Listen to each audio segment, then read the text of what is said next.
One of the things about discovering stuff is that you want to go where you don't know things are already.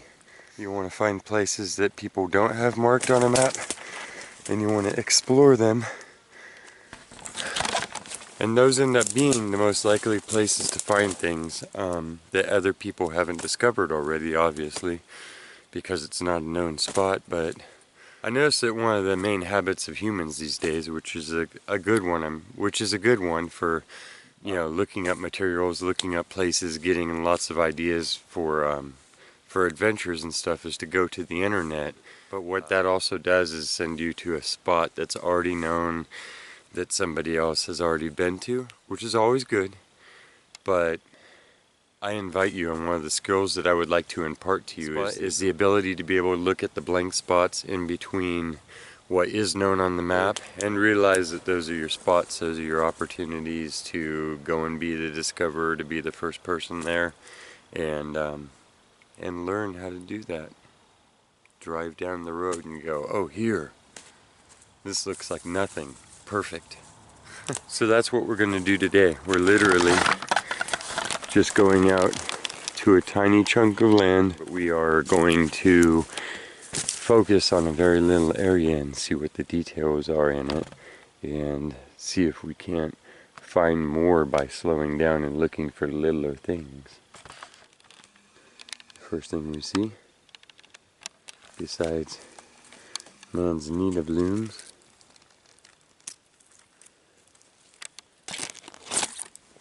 is a bone. It's crawling in here.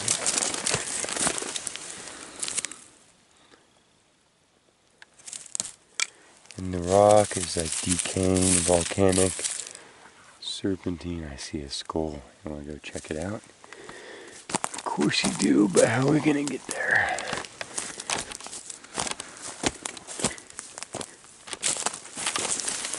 Ooh, clay pipe? Nope. Spark plug that a critter chewed on and drug out here.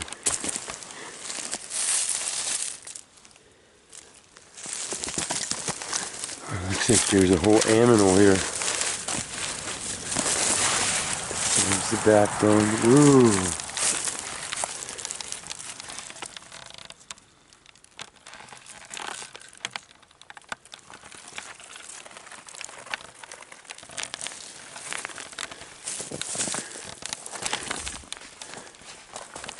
There's the lower jaw. Look how green the serpentine is. And there's the head. So we know it was a doe. We know it was a deer because the bones are still attached to each other. We know it was semi-fresh. So I'm thinking roadkill that either crawled up here or that an animal drug up from the road to chew on afterwards. Boyan bush. Its berries are out. And we have Indian soap plant. The bulb of this can be ground up and put in water, and it paralyzes fish. It's a neurotoxin that's not harmful to humans in those dilutions. As far as eating the fish, I wouldn't eat the bulb. These are called woolly sunflowers. Soon they'll be covered in little yellow flowers. They're just coming out for the year. Look at that.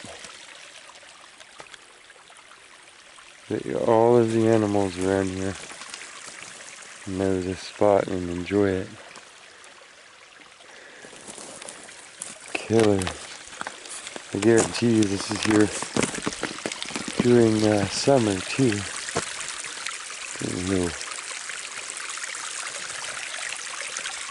Nice.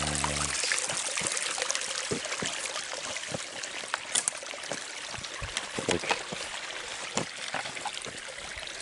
The water goes around both sides of that rock. I don't know why I just like that. Reminds me of a little castle.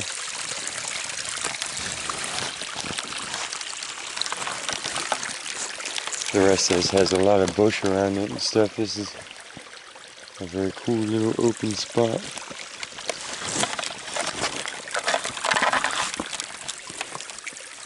And that just reminds me where all the little creatures would come up and wait for the head creature to talk.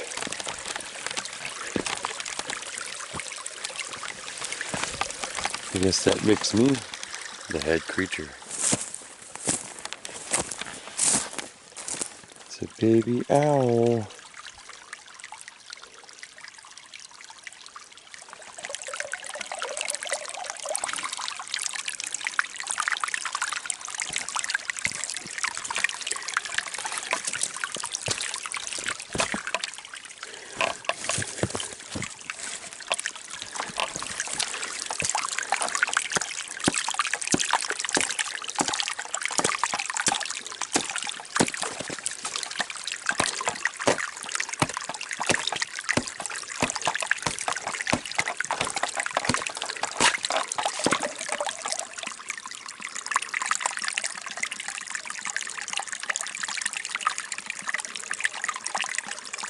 That's different.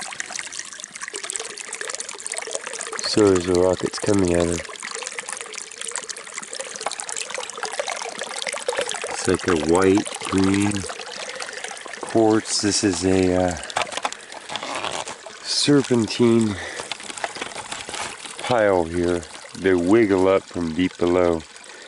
They don't exactly extrude like lava. It's more of a wiggling thing. There's another green piece here.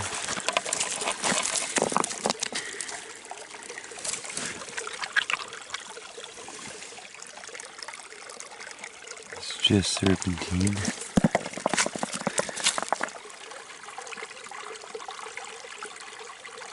It's just really pure serpentine, I guess.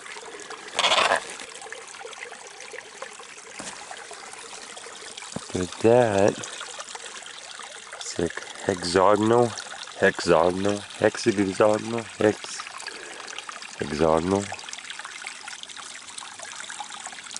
And it was, I wish the whole thing would have come out. I was stuck in that.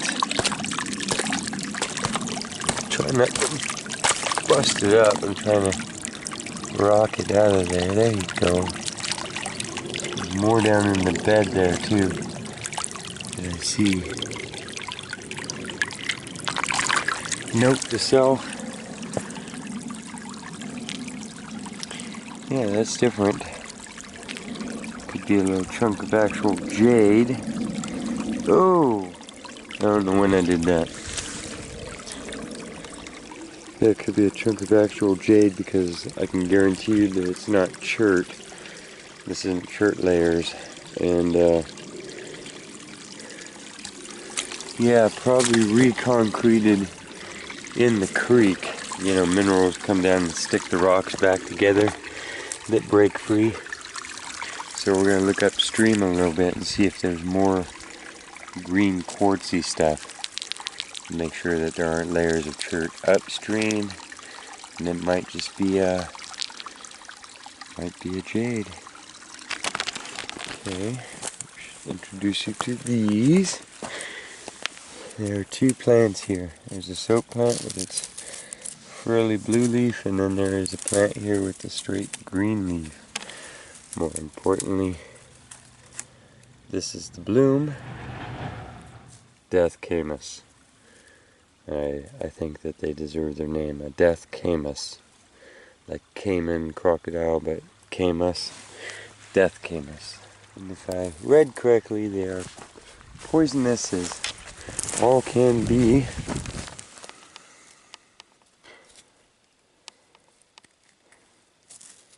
Looks like it's had some pieces knocked off of it at least.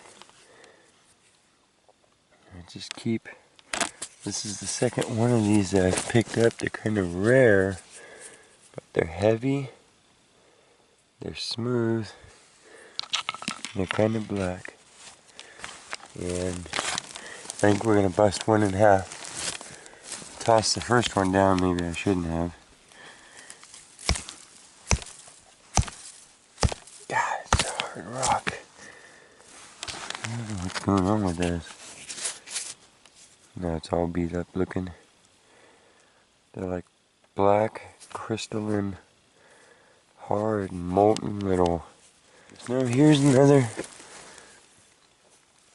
Yeah, it looks like the same stuff. It's smooth. There's just not that much. I mean, I've looked and looked and looked, and there's probably, oh, I don't know, a good ways before these next little pieces here. This looks like a broken. So maybe this is like an iron ore, you know, a hematite or a magnetite. This could just be like iron ore stuff. Well, that'd be cool.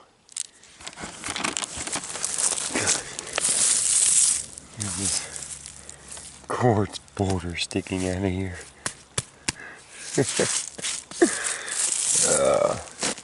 It's like smoky stuff too. That is a little edged piece of quartz. It doesn't look real natural. You know, a lot of the quartz breaks real square like that. Yeah, I wasn't prepared to haul big quartz out of here, but look at these chunks. This one's green. It's got some of that green mixed into it. This has a cool look. This one's, I guess it's iron stained on the outside.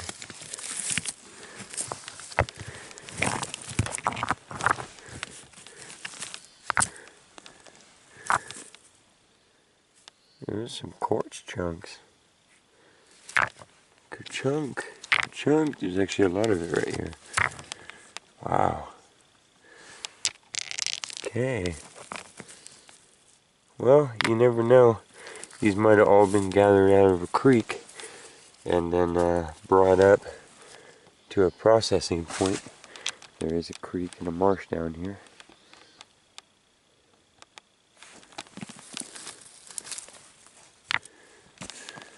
Stockpile.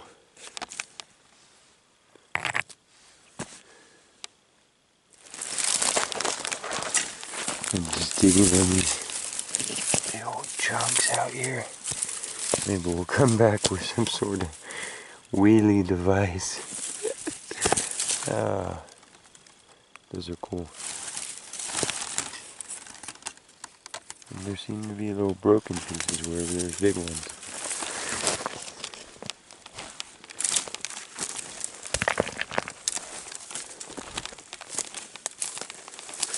You never know too, could that be an old fire ring there? I see a skull down here. We're gonna wiggle through these old blackened bushes. Ooh, a lot of big pieces of quartz. That. They've laid there for a while. See how the bottoms are orange?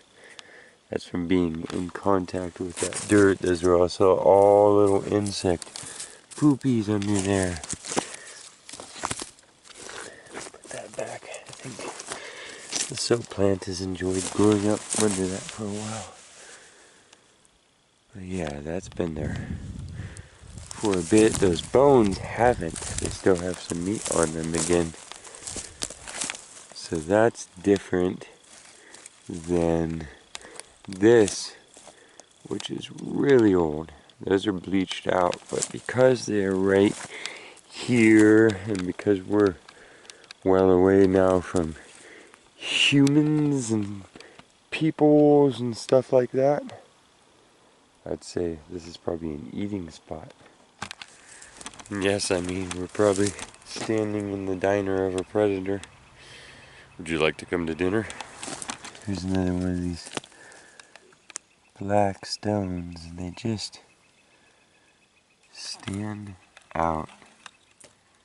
So we're gonna bring them home, run the magnet over them, put some water on them.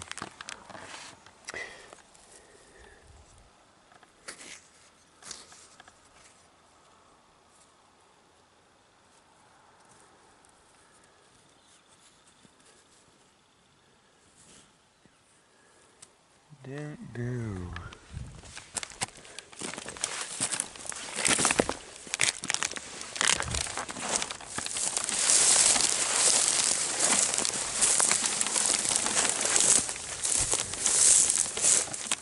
little swamp. There's a gravel bar over here. That's always an awesome chance to look for everything. What do we see as we kneel down? Lots of serpentine. Lots more specimens of quartz. Feel like I should have brought the gold pan. We'll throw it in the backpack from now on. And check all of this out. Wow, these are beautiful little channels. See that?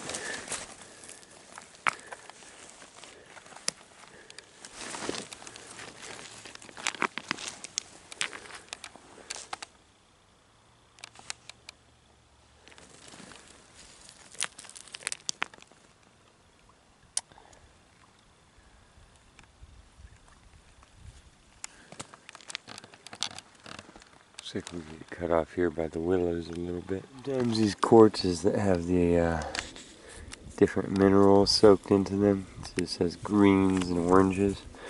When you polish them up, they look pretty cool. Plus, you can get some false moss agate things going on. That might be a good one. Some more thick glass.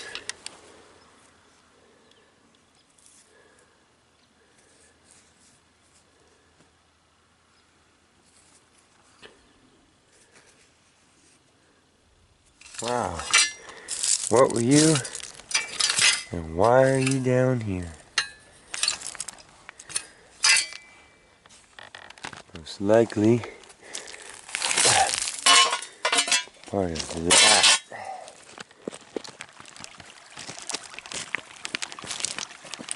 Here's a littler bar. Check our minerals here again.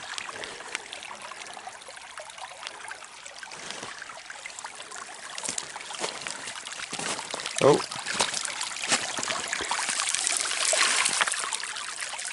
Geez, I guess those are sort of flat iron that's coiled up there. The skinny one. And that looks like baling wire. So we got round stuff, flat stuff, more flat stuff. Huh.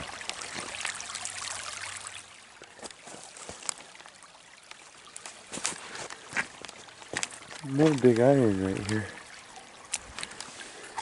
Oh, it's a license plate.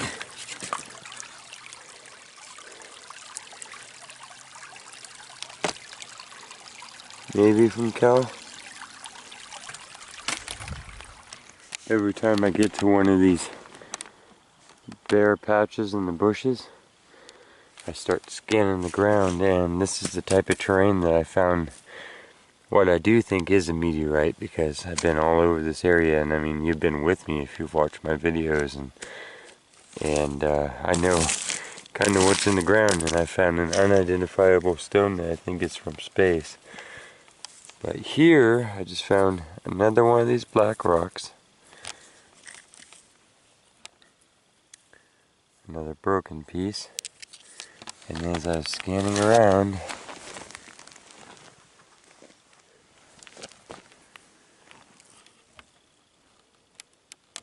look at that. And that's the thing about out here. It's why I think that you can find meteorites and stuff. It's because things just fall and lay where they did. What are you? A smaller piece or a piece off of it? I don't know. But that is an arrowhead, and it is so razor sharp. That is as sharp as the day it was made. Look at that.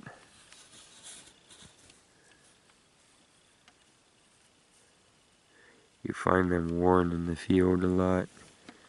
This flue here snapped in half probably in a thick bush, and you could see the maker picking up the arrow and seeing that the tip was snapped and going, okay, well, I'll save the shaft and stuff, I never went looking for this. And then who knows how long, 1,000, 2,000, 10,000 years have passed. And this is just weathered down on the surface here. And there it lays. It might have stuck into a tree. It might have been in wood and it rotted out. Just don't know. But that is awesome. That's awesome. This is another piece of it. You can see its virtue. It's very crystalline and broken, sharp and black and heavy. See how it stands out. And if you hiked around up here a lot, you would say, wow, that really stands out. But we do get a huge amount of black sand up here when you gold mine, so this could be the source. If it is a good iron source like that, I'd love to cook it down in a fire and do some experimenting. See if we can't make our own iron ingots. This little stone laying here among the rest. There's a bunch of broken sides to it. There's also, this is chert, and it is it's a definite material for making tools out of. See another piece of black stone that we're hunting. This one looks like it's almost rusted to pieces. It's a clue.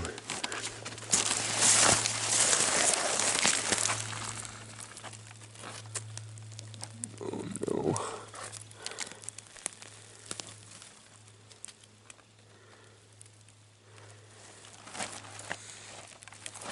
It's starting to rain on us. I wonder how long that laid there. You see that? It's like that was the leather that went to it. Had a little handle. Oh, I wish there was a little pile of coins heading downhill from it.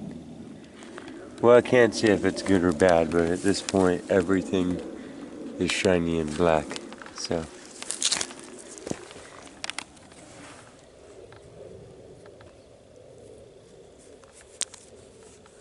a lot of little broken, sharp things for being up out of the creek.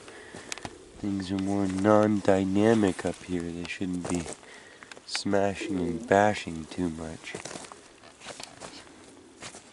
I was walking out of here, but you never know.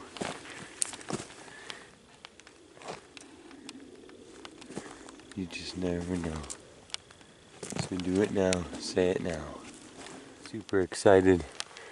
I saw perfume, and then I saw a tube down here, and in between there was a silver thing.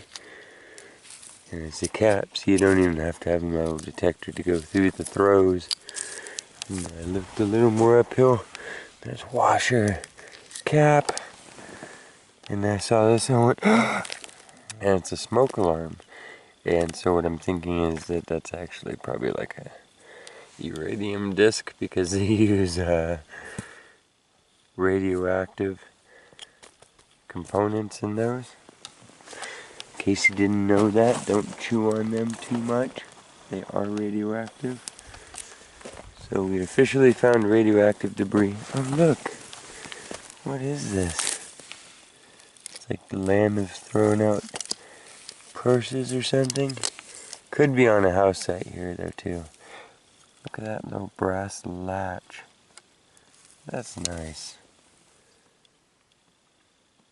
That's what it looks like. It looks like the top of a purse. I guess perfumes and stuff that could have been in there.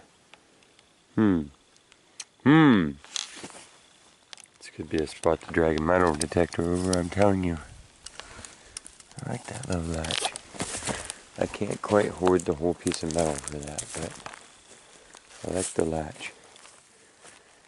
And then right around the corner, the somber reality of mankind. Guess that kind of dates when this little dump occurred. Obviously the fires came through after that. I'm going to call it off for now. Okay, so here are these stones real quick that we brought back from our little adventure in the canyon, our roadside wander. And I am pretty stumped by them. I have a lot of theories. They're in a volcanic area. They're eroding out of it. When I first found one, I found one and it was so heavy and rusted, and it was something like that. And I thought, wow, I'd found a meteor. Or a meteorite. So when I learned more about meteorites and stuff,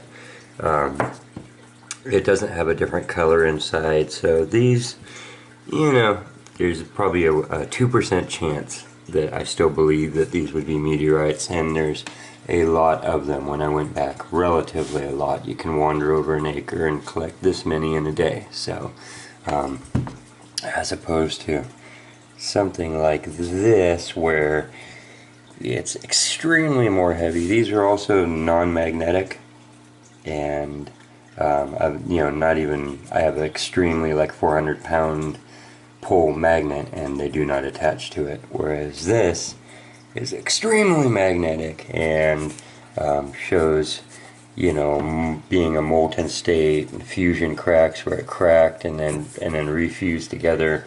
And the inside is way lighter color, different color than the outside.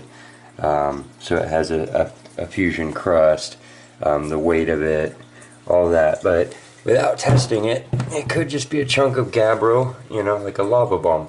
So these are very much the same thing. They could just be any sort of hematite, magnetite. When I started looking in the rock books for things that might have percentages of iron in them that are black, and have cubical little breaking pattern to them,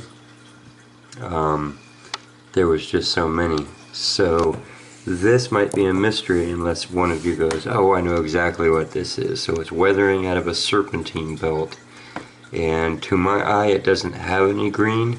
I broke one of these up, one of these littler ones, and we'll look at all of the little particles underneath our microscope, but I wanted to give you a visual on what it looks like. Now you can see I've scrubbed these, so that's not dirt, that's actual rust stuck in there, and you can see the angles and the breaks of its individual crystal structure, but they are overall black, heavier than the surrounding rock, or heavier than you would assume a rock should be. There are things like gabbro, and I've never actually identified that, that are super deep condensed rocks made out of mostly peridot and stuff. It could be peridotite, although it just doesn't have any green to it. So, and forgive me if I'm not pronouncing those correctly, but this is where I put a window into it. This is probably the one that I found that I thought was a meteorite, and so by window I mean I filed it down, so you can just take a metal file that's yours, it's not somebody else's, and that you don't care much about, and file rock with it. And I don't know if you can see that, but there are little flakes. My heart jumped. I was like, oh, there's the little metal flakes in it, but those could also just be the different angles of crystals. So I no longer believe these to be meteorites, and I wish I did know what they were. See the black shiny luster. Have not done a streak test on them. There's basically an outside. Sometimes they look like there might have been a flow to them. It also faked me out because I thought I was looking at fusion cracks where it breaks apart on entry into the atmosphere but then welds back together from the heat. But they're just not a different color inside, and non-magnetic at all. But with the rust, could be one of the ores that have iron to them, which I'd love to know, because then we could heat these up. We could build our little home furnace and try and get some iron out of them. I've always wanted to do that. Okay, well, thank you for joining me on this adventure and looking at the details that we could find close by home without having any specific thing that we were hunting for, just going out to look around where you are.